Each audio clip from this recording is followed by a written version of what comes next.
Bom dia, Instagrams. Começar, irmão, live de hoje. Hoje nós vamos começar um pouco mais cedo. Tem que sair daqui a pouco. E só para não atrasar, para sair aqui para o meu compromisso. Vamos começar mais cedo. Ficar aqui esperando, não. Enquanto descansa, como diz os antigos, né? Carrega pedra. Então vamos lá. Muito bom dia. Você que tem participado desse momento muito especial. Momento onde nós paramos para ler a Bíblia. Estamos lendo a Bíblia em um ano. Lendo a Bíblia em um ano. Qual Bíblia que a gente tem usado para fazer isso? Você pode usar a Bíblia que você quiser, mas se você quiser um material mais exclusivo, a Bíblia é essa. 365 dias. Isso aqui é a capa, tá, gente? Você vai encontrar diversas capas aí na internet. O importante é que ela seja uma Bíblia 365. Por quê? Porque ela foi estruturada na sua construção para que ela seja lida em 365 dias. E o que é interessante nisso? Porque pessoas falam assim, ler a Bíblia em um ano é muito difícil, é muita coisa. Não, não é. Não é. É totalmente possível. Tem que ter vontade, tem que querer. E o lucro, o ROI, o retorno disso é pessoal. Quando você realmente se aplicar a fazer isso, porque de repente isso é um desejo vago do seu coração. Mas se você realmente se aplicar a fazer isso, você vai experimentar algo que outras pessoas que não fazem isso não experimentam. Então, se você fizer isso, né, eu costumo dizer que fazer isso é como levantar pesos espirituais todos os dias. Pesos espirituais, o que? Você está levantando a palavra de Deus. A palavra de Deus, ela é como um martelo que esmiuça a pedra. Então, essa palavra, ela vai entrar dentro de você, quebrando estruturas dentro de você, no primeiro momento, mas ela também está forjando você. Ela está forjando em você esse novo homem, essa mente de Cristo. Pessoas querem pensar como Cristo, mas elas não conhecem os pensamentos de Deus. Elas querem pensar como Deus sem ter a mentalidade de Deus. Mestre, como que eu vou adquirir a mentalidade de Deus? Você adquire essa mentalidade conhecendo os pensamentos de Deus. E como você faz isso? Lendo as Escrituras. Quando você aprende a ler as Escrituras, quando você vai lendo e vai buscando compreender, entender aquilo que Deus está falando, principalmente através de uma revelação para o seu momento, para o seu tempo, quando você vem alinhando a palavra de forma prática para a sua vida, você vai experimentar, sim, uma grande transformação. Agora, imagine você conseguir durante 12 meses de um ano. O ano passa de qualquer jeito. O que é importante deixar claro aqui? O que você vai querer fazer durante esse ano? Mestre, eu não tenho tempo. Que tempo você tem? Você não pode ter prioridade. Quem não tem prioridade realmente nunca vai fazer isso. Agora, coloque isso como uma prioridade. E por que nós estamos fazendo isso sempre pelas manhãs? Porque estamos dedicando o nosso primeiro momento do dia. Para quê? Para alinhar a nossa mente, para alimentar o nosso espírito, para trazer a palavra de Deus. E eu creio que quando você termina aqui, né, se você não tiver feito antes, eu te recomendo, faça depois. Tenha um tempo de oração, um tempo de meditação, de contemplação, um tempo de busca pessoal. Aqui você vai ler, vai ver várias coisas, eu vou compartilhar várias coisas com você aqui dia a dia. Mas é interessante que, ao finalizar esse momento, você tem aqui o quê? Um direcionamento para orações que você precisa fazer, para questões, muitas vezes, pessoais, que no dia a dia aqui, essa palavra que é como uma espada que penetra até fazer divisão entre juntas e medulas, essa palavra ela possa penetrar mais e mais no cerne de quem você é, e ela possa realmente remover de você tudo o que não faz propósito, faz parte do propósito de Deus para a sua vida. Isso te leve a crescer, a amadurecer, a se tornar um cristão mais maduro, um crente mais maduro, um crente que não vai mais ser levado por qualquer vento de doutrina, um crente, né, que não é mais bebê, que não se alimenta mais do leite, porque há uma geração nessa estação, nesse tempo, que é um crente bebê, que ele se satisfaz com leite. E o tempo vai passando e esse mesmo crente, ele continua se alimentando com leite. Então, o leite para ele é uma festa, o leite espiritual. O leite espiritual, irmão, ele faz parte da sua formação por um tempo. Mas à medida que a sua idade, né, a idade espiritual vai chegando, você deve desejar e buscar alimento sólido. O alimento sólido são para pessoas maduras, não são qualquer tipo de pessoa que consiga ler, mastigar, digerir, processar. O seu organismo ainda não foi amadurecido para processar esse tipo de alimento. Mas quando você realmente se aplica a estudar, a aprender, a trazer isso de forma prática, porque não é apenas uma coleção de pensamentos, uma coleção de ideias, de apontamentos que é para você ter, mas é algo que realmente vai transformar a sua vida. Presta atenção. Quando uma lagarta está buscando o momento da sua metamorfose, o que é uma metamorfose? É mudar de forma. Quando uma lagarta quer mudar de forma, ela tem um tempo, certo? Dentro da sua ordem, né, cronológica de viver esse momento.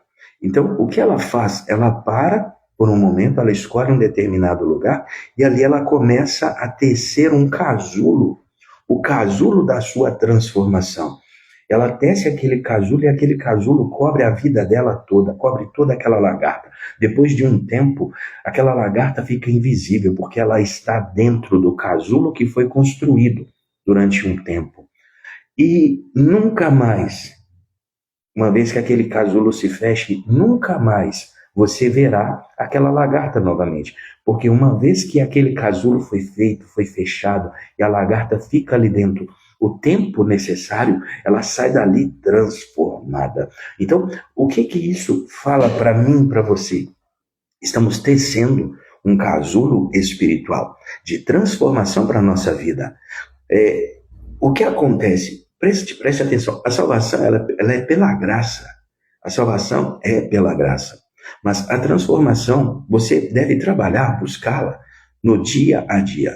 E uma transformação verdadeira, o Evangelho, você vai ver aqui hoje, o Evangelho é poder de Deus para a transformação, para a libertação, para a cura. Então, é impossível você conhecer verdadeiramente o Evangelho, as boas novas, e não viver a transformação. Porque o ler a palavra é ter os fios que você precisa para construir o seu casulo de transformação. Então, quanto mais tempo você, depois de construir esse casulo, passa tempo escondido dentro dele, haverá momentos que você vai imergir dentro desse casulo. E o tempo que você permanecer ali, nunca mais você sai da mesma forma, porque haverá uma transformação. Então, guarda isso, Deus abençoe seu dia. Vamos lá. No dia de hoje, nós estamos no dia 12 de julho. E o que temos no dia de hoje? Tomar um cafezinho? Vou tomar aqui, senão vai esfriar. Trago o café para tomar, para não perder o time.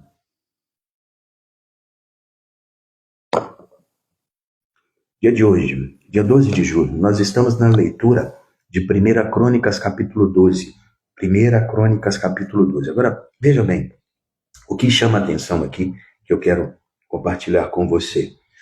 1 Crônicas, no capítulo 12, no verso 22.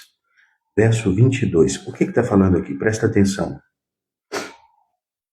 Davi, né, ele está assumindo o trono. Davi está assumindo o trono sobre toda Israel.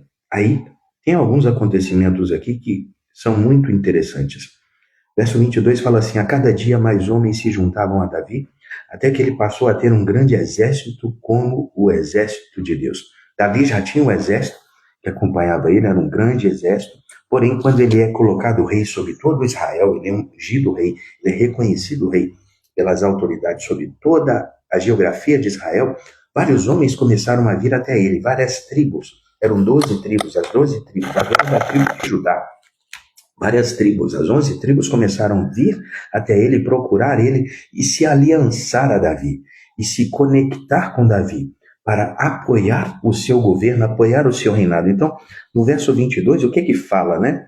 Que esses homens se juntavam a Davi. Agora, presta atenção, quando você se conecta com a missão certa, isso que esse texto vai falar para mim e para você. Quando nós nos conectamos à missão certa, Deus amplia a nossa capacidade além do que você imagina.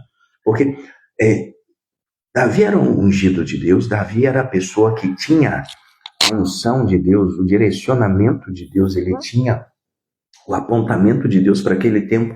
Porém, Davi, ele necessitava de pessoas também para que o governo dele fosse levado adiante. E Deus começa a trazer as pessoas. Isso é interessante, porque Davi não saiu procurando pessoas. Você não vê momento nenhum Davi aliciando pessoas, indo em outros reinos, indo de tribo em tribo, batendo no peito e falando, eu sou o rei, venha e trabalhe comigo, me apoie, coopere comigo. Não, Davi, ele ficou no lugar onde ele estava.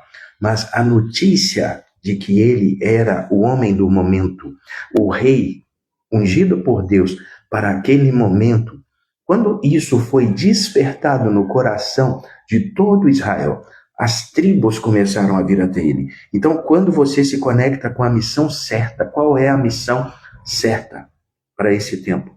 Quando você se conecta com ela, Deus vai ampliar a sua capacidade para você ir além do que você imagina. Então, de repente, o campo da imaginação da pessoa, do que ela pode fazer, ele tem uma proporção, mas no tempo certo, quando Deus traz as conexões certas, isso é ampliado, a capacidade para ir além daquilo é muito maior. Uma pergunta para você, você está conectado a um propósito maior na sua vida? Está trabalhando, batalhando, construindo, edificando um propósito maior? Ou você está lutando sozinho? O que você está fazendo nessa estação? Está numa luta solitária ou está conectado a um propósito maior? Segunda coisa que quero compartilhar com você está no verso 32, 1 Crônicas 12, 32. Fala assim, ó, todos eles entendiam bem os acontecimentos daquele tempo e sabiam qual era o melhor caminho para Israel seguir. Todos eles, toda Israel. É como se Deus abrisse o entendimento de todo Israel para o tempo que estava acontecendo. Então, na geografia de Israel, todas as tribos tiveram a revelação do tempo que elas estavam vivendo e automaticamente o coração delas se abrisse para viver aquilo. Todos eles entendiam bem os acontecimentos daquele tempo e sabiam qual era o melhor caminho para Israel seguir. O discernimento espiritual te posiciona no centro do movimento de Deus. Irmão, o que é o discernimento espiritual? Ele é um dom que o Espírito Santo nos dá. É um dom espiritual. Discernimento espiritual. Ele é um dom que o Espírito Santo nos dá. E isso é muito necessário. Porque uma pessoa que não tem discernimento espiritual, ela é um barco sem uma pessoa que o direcione de maneira assertiva. Ela tem a vida da pessoa é esse barco, porém, ela não tem um mapa para chegar em um destino. Agora, quando você tem o discernimento espiritual, ele te traz o apontamento para aquilo que realmente é o movimento correto. Para onde Deus está se movendo? Presta atenção. Israel, quando é tirado do Egito e está no caminho para a terra da promessa, algo acontece ali. Pela manhã, pelo dia, Deus vinha em forma de uma nuvem. Havia uma nuvem que protegia toda a nação de Israel na travessia do deserto, que durou mais de 40 anos. Então, durante o dia, eles tinham uma nuvem que cobria e apontava a direção, mas à noite eles tinham uma tocha de fogo, como que uma tocha de fogo que iluminava e aquecia eles, mas também mostrava o caminho. Então, quando aquela nuvem durante o dia, ela começava a se mover, eles entendiam que era tempo de desmontar o acampamento e se mover naquilo que Deus estava trazendo um movimento.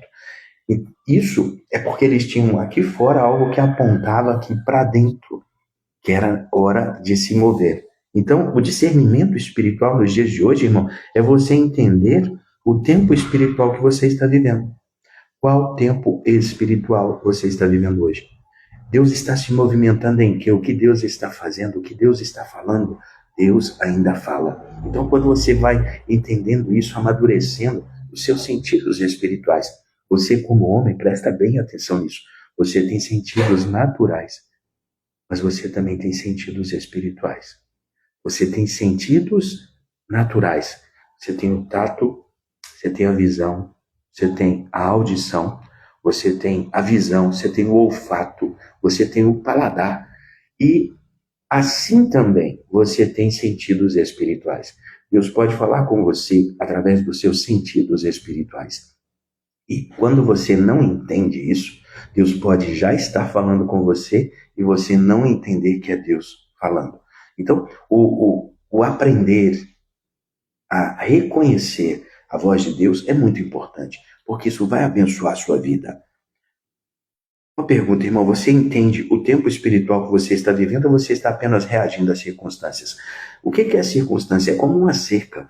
A circunstância é como uma cerca que se estabelece à sua volta em uma instância, é um aperto, é uma dificuldade, e você sempre reage a essa cerca, você nunca consegue caminhar livre das circunstâncias, livre das cercas. Então, é tempo de romper as cercas. Terceira coisa que eu quero mostrar para você aqui, fala do poder de um só propósito. Está no verso 38, capítulo 12, verso 38. Fala assim, ó, vieram em ordem de batalha, com o único propósito de fazer Davi rei sobre todo Israel. Então, o que acontece? Aqueles homens, todas as tribos que se juntaram a Davi, trazendo o reconhecimento, e o reconhecimento é o quê?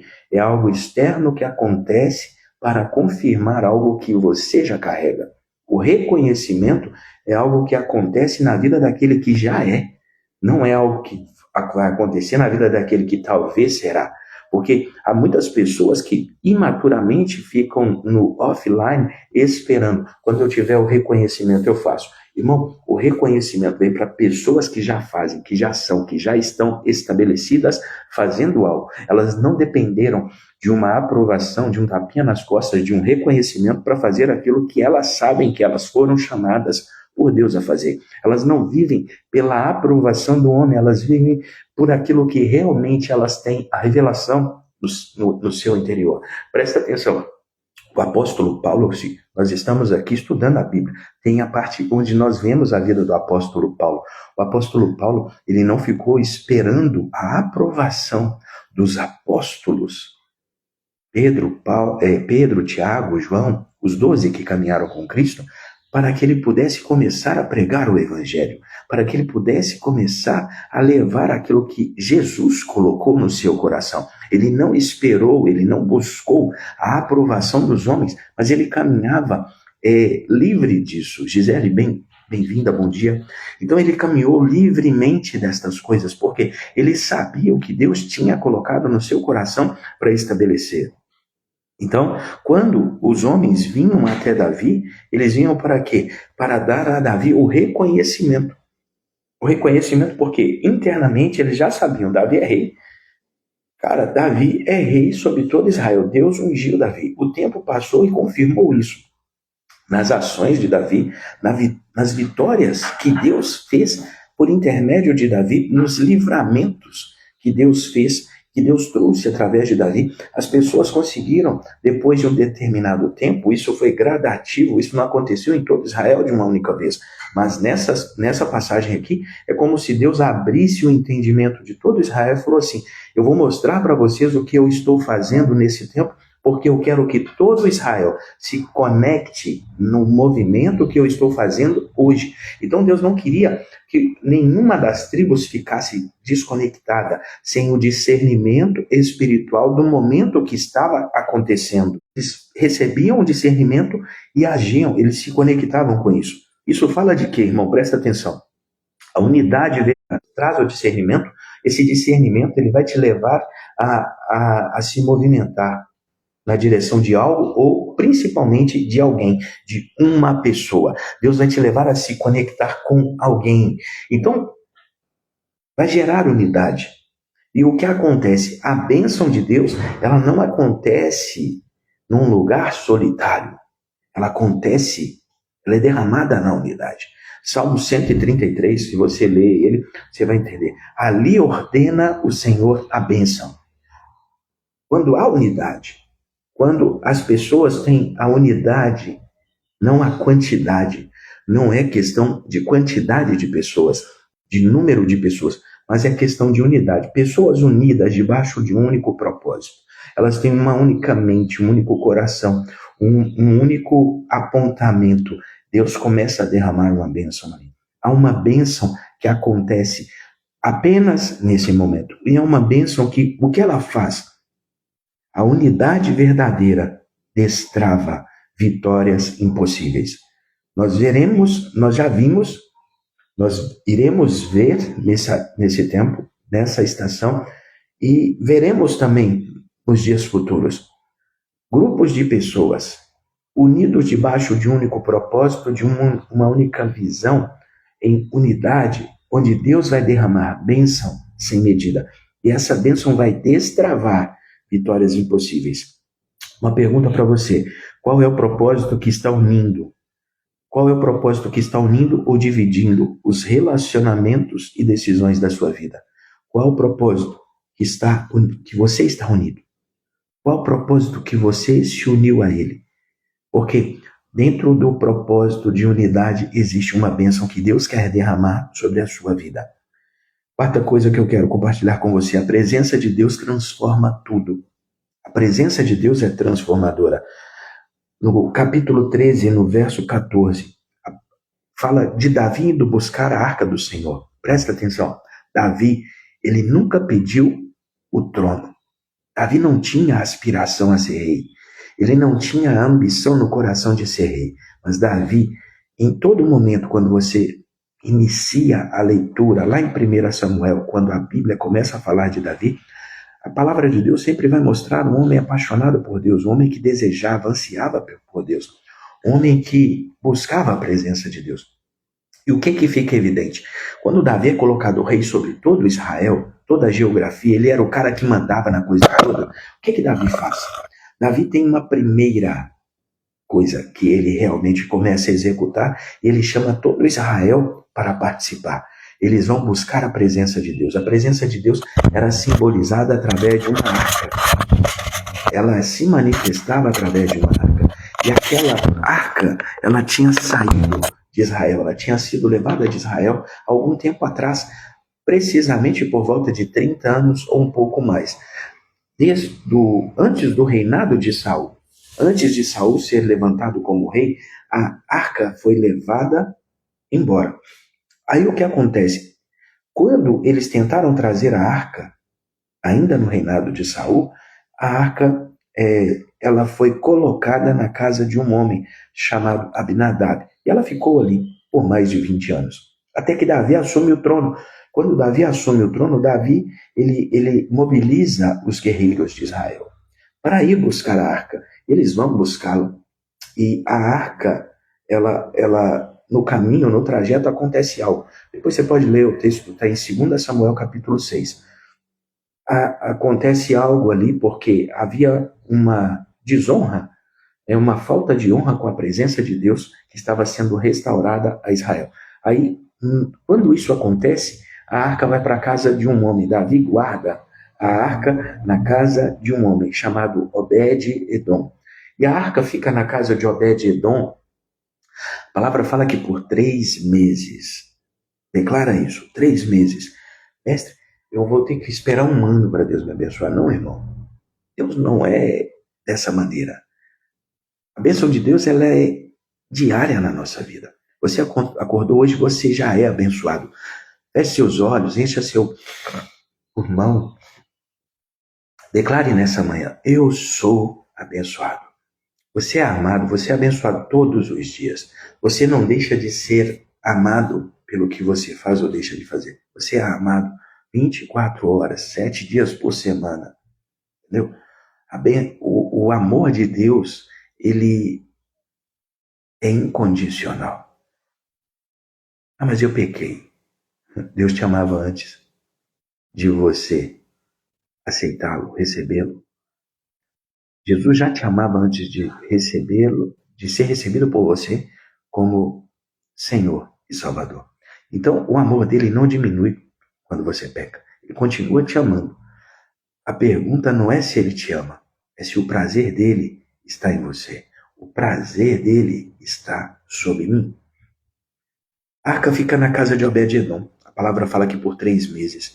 É interessante frisar o tempo que a Bíblia destaca, porque algumas pessoas, elas, pela imaturidade, elas pensam que tem que fazer tantas coisas para ser abençoado. Que elas têm que fazer N coisas, X tempo, um checklist, tem que fazer tantas proezas para receber uma bênção de Deus. Quando, na verdade, irmão, você não depende disso. Tem bênçãos que Deus vai trazer na sua vida que você simplesmente tem que entender a sua posição de filho e receber. Não é uma questão do que eu faço, é uma questão de entender quem Ele é.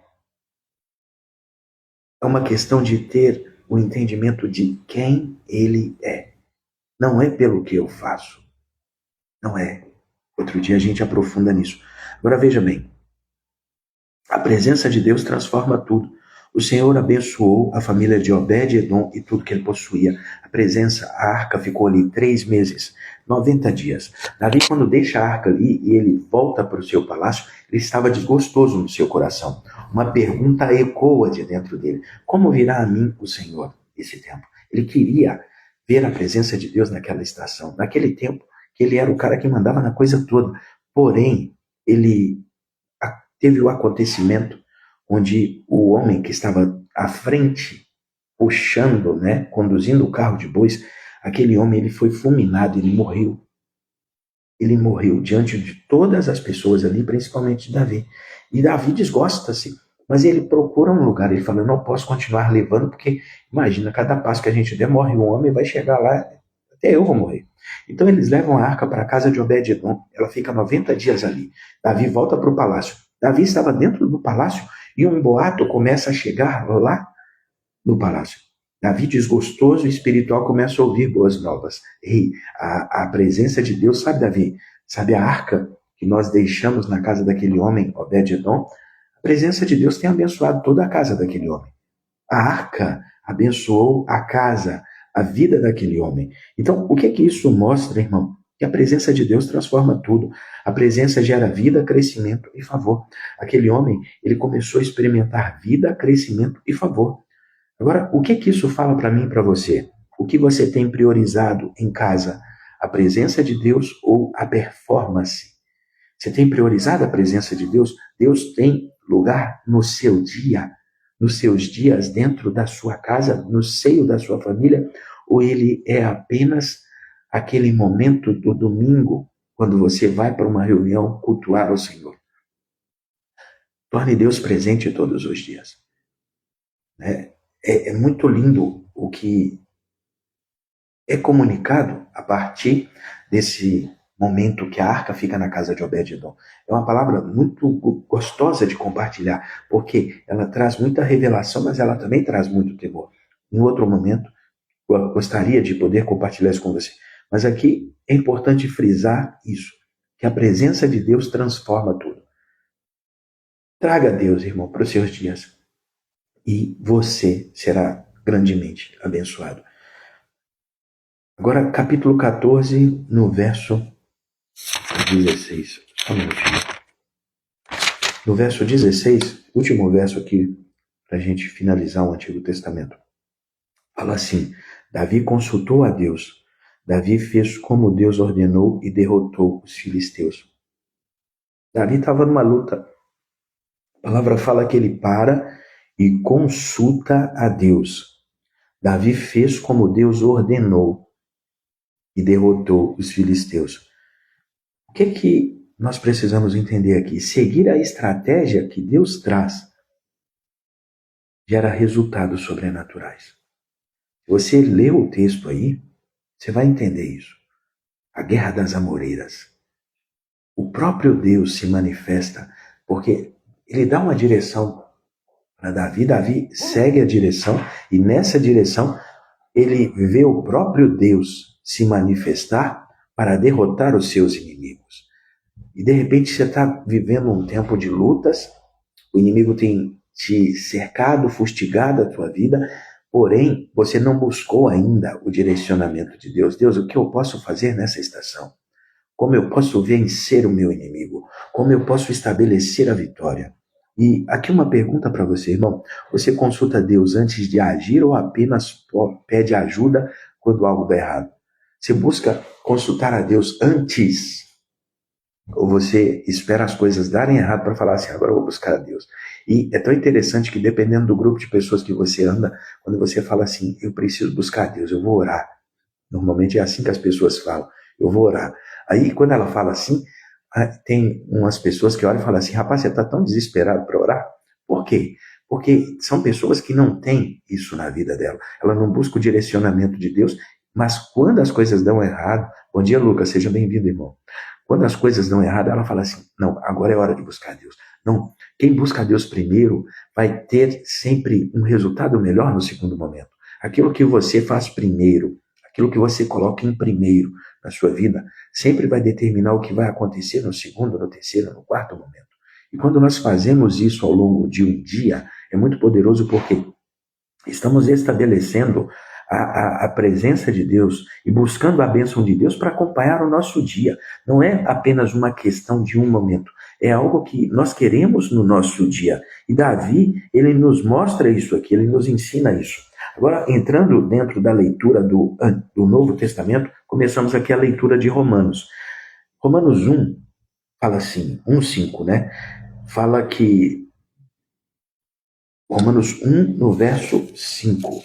Olha o que o texto fala. Aleluia. Fala assim, ó, eu, Paulo, escravo de Cristo, não, desculpa, verso 5. 4, 5.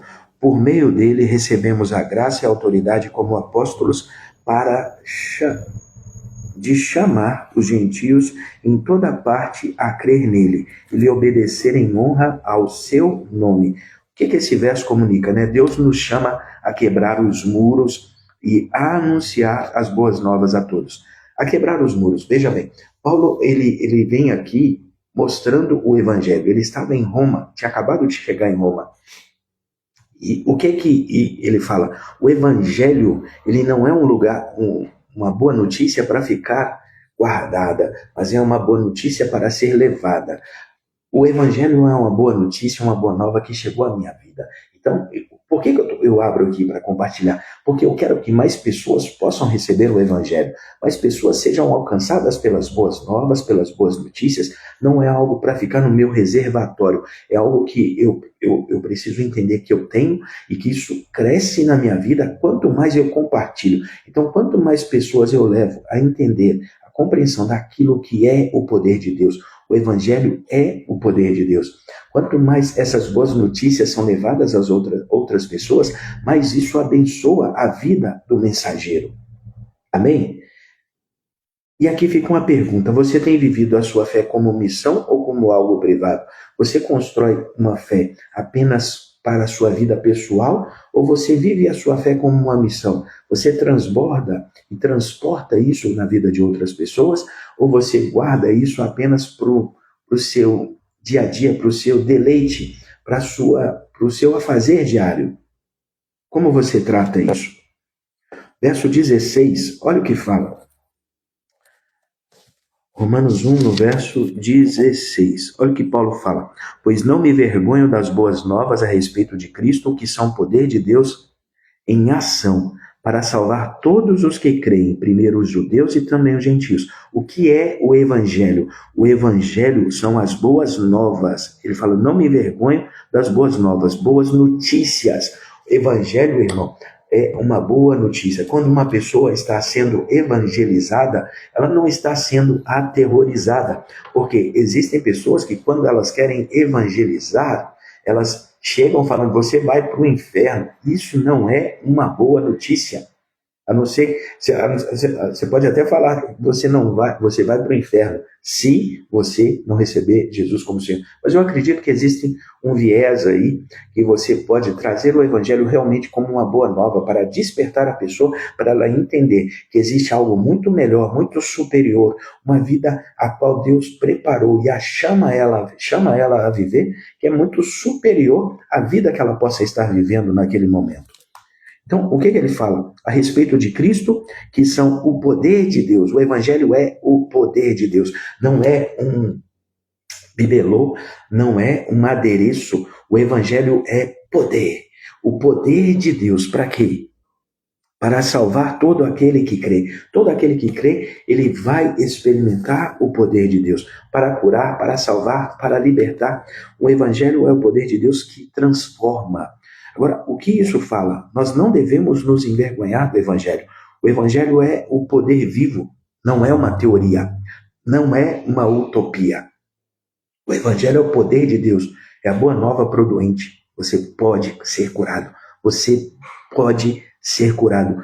É uma boa nova, uma boa notícia para aquele que está encarcerado. Você pode ser livre, você tem direito a uma vida de liberdade. O Evangelho é poder para a mulher que experimenta, que descobre a esterilidade quando ela quer gestar, mas ela descobre que ela é incapaz, que ela não tem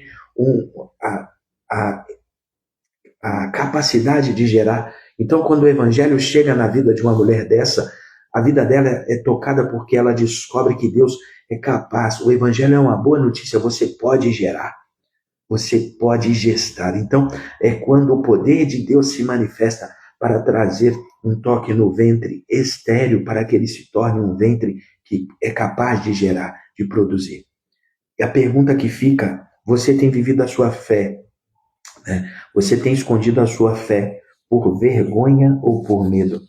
Porque o Evangelho, irmão, é o poder de Deus, não é algo para ser escondido, é algo para ser revelado, manifestado, demonstrado. Verso 17 é um dos versos que eu escutei minha mãe falar muito tempo ao longo da minha vida. Ela falava esse verso e o que ele comunica? O justo viverá pela fé. Como que o justo viverá? Pela fé. A fé não é uma reserva de emergência. A fé é um estilo de vida. Fé não é reserva emergencial para os dias difíceis. Não é algo para você usar apenas quando bate a dificuldade. Já viu aqueles lugares que tem aquele negócio de incêndio? Quando acontece algo, aí a pessoa fala assim, quebre o alarme. Aí pega alguma coisa e bate naquilo e quebra para poder usar em caso de emergência. A fé não foi feita para ser usada em caso de emergência. Como que isso deve ser trabalhado no dia a dia? Ela deve se tornar um estilo de vida. Fé é um estilo de vida. Trazer a fé diariamente na nossa vida, no nosso dia a dia, na nossa missão, na nossa vivência. Viva todos os dias pela fé, irmão. Não viva pela circunstância. A fé não é algo para ser acionado apenas no momento emergencial. Não é. Não é. Uma pergunta para você, sua fé governa as suas decisões ou só decora as suas orações? A sua fé governa as suas decisões, decisões são tomadas com base na fé, com fundamento de fé, ou decoradas, ou apenas uma decoração que você usa na hora da oração. Quem vê você orar fala assim, parece que tem fé nessa oração, eu sinto fé nessa oração. Aí nós chegamos no livro de Salmos. Salmos aqui, irmão, fala de que hoje, né? É o clamor. Fala do clamor do salmista. E o salmista, nesse clamor, o que nós aprendemos aqui no verso 13? Salmos 9, no verso 13. Fala assim, Deus transforma crises em depoimentos públicos. A crise particular, a crise privada, Deus sabe transformar isso em um grande depoimento, um grande testemunho que vai ser visto por todas as pessoas. Uma pergunta para você, você tem louvado ou só reclamado no meio da dor? Quando vem o momento da dor, o dia mau, o dia ruim, você reclama ou você consegue parar nesse dia e adorar? Quando as coisas não saem do jeito que você gostaria, que você projetou? Você adora no meio desse lugar ou você reclama, murmura? Qual é a sua condição? Verso 16, o salmista fala o quê? Da justiça de Deus. A justiça de Deus sempre prevalece. Irmão, Deus é um justo juiz. O homem pode ser injusto, o homem pode ter amnésia. Deus não. Deus é justo juiz e Deus, ele não tem amnésia. Ele não se esquece de você. Deus faz justiça usando as próprias armas do inimigo. Isso é interessante você entender. Nenhuma arma forjada contra você prosperará. Deus é capaz de pegar a arma que o inimigo criou e usar ela para a autodestruição dele. Ou seja, o inimigo fica ali projetando uma arma, construindo uma arma. E quando essa arma está pronta para ser acionada, mas você entra clamando ao Senhor, Deus é capaz de pegar a arma do inimigo e inverter e usar essa mesma arma para a destruição dele. E você vê isso em tantos momentos na Escritura.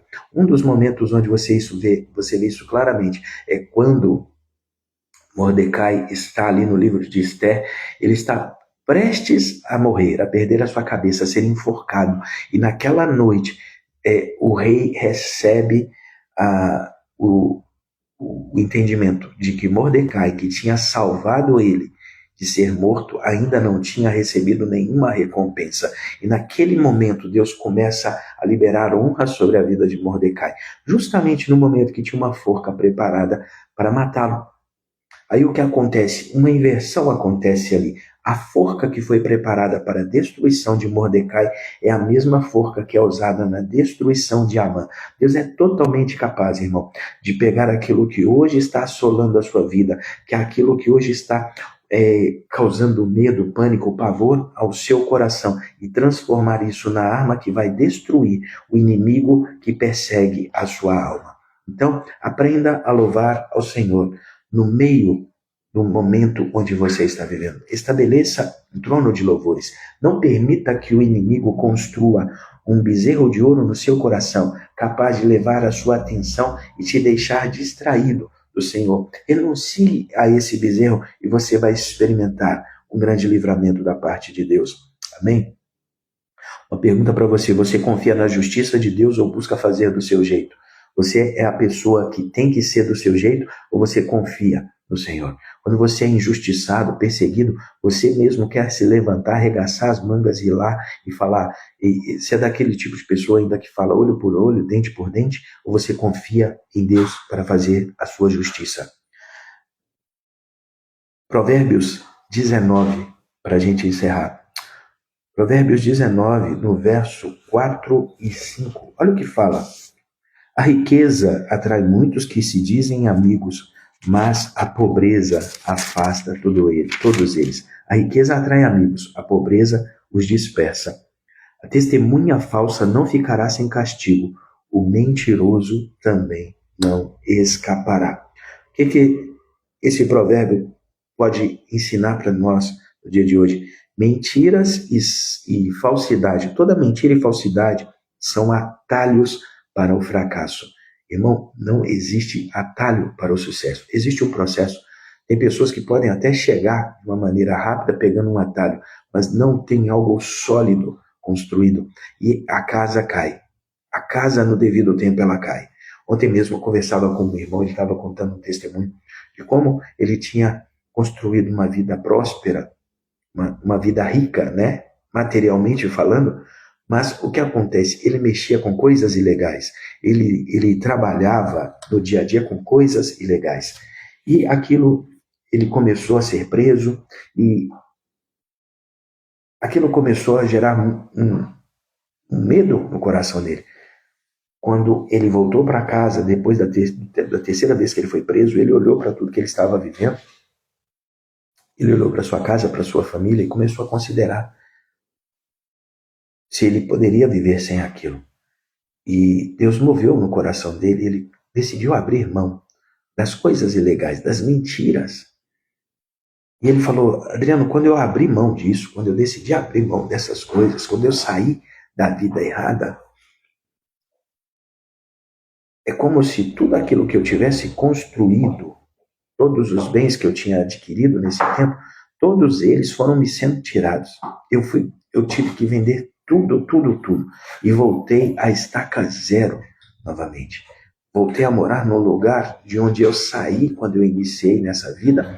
E ali Deus começou a tratar com a minha vida. Hoje é um homem de Deus, tem uma família abençoada, é um homem próspero, é um homem rico materialmente, mas edificou na verdade, construiu na luz, não construiu na mentira.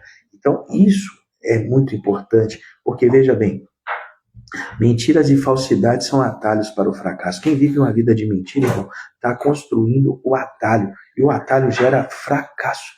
Todo atalho te leva ao fracasso. Pergunta para você, você tem sustentado a sua vida em verdade ou em aparência? A sua vida é uma verdade? Você é alguém que vive na luz ou você vive de aparências? Você gasta o que não tem para ter o que não precisa, para mostrar para pessoas que você também pode? Ou a sua vida é uma verdade? Uma frase para a gente poder encerrar aqui no dia de hoje. Quem caminha no tempo certo e no propósito certo, carrega uma força que ninguém pode deter. Então, ter o discernimento espiritual do tempo que você está vivendo e caminhar dentro desse tempo vai dar a você a força que você precisa e ninguém vai conseguir te deter. Nem demônios, nem homens, nada que se levante contra você no tempo que você, quando você entende que Deus te chamou a caminhar de uma determinada maneira e fazer ações certas nesse determinado tempo, nada disso irá te deter. Então, hoje a gente encerra aqui o nosso dia. Vamos orar por esse dia. Amém? Pai, obrigado por essa manhã, obrigado por esse dia. Obrigado por começar cada dia com a Tua palavra, trazendo a Tua palavra. A Tua palavra é um pão que nos alimenta. A Tua palavra, Pai, nem só de pão viverá o homem, mas de toda a palavra que sai da boca do Senhor. Que a palavra que sai da boca do Senhor para nós nesse dia seja um alimento, seja o nutriente que precisamos, mas também seja a arma que nós vamos usar para poder vencer nesse dia. Pai, declaramos um mover dos anjos sendo ativado nessa hora. Que anjos vão diante de nós, preparando o caminho, tirando toda a barreira, todo o empecilho, tudo que tem se levantado contra a nossa vida. E declaramos um dia de bênção, um dia de vitória, um dia de graça, um dia de favor. Pai, declaramos um final de semana de descanso. Que hoje, que é sábado, Pai, que seja um tempo Shabá, um tempo de parar e considerar o Senhor, de trazer à memória aquilo que precisamos no tempo de hoje. Abençoa o nosso dia, abençoa aqueles que vão trabalhar, abençoa aqueles que vão descansar, que realmente possam entrar no descanso do Senhor nesse dia e que o Senhor fale ao nosso coração ao longo desse dia, em nome poderoso de Jesus. Irmão, Deus abençoe seu dia, a live está salva, compartilha. A única coisa que eu te peço, vai nesse aviãozinho que tem aí e envia essa live para um grande número de pessoas. Marque pessoas nos comentários. Para quê? Que pessoas saibam que nós estamos aqui diariamente lendo a Bíblia. Estamos lendo a Bíblia em um ano. E a sua vida nunca mais será a mesma.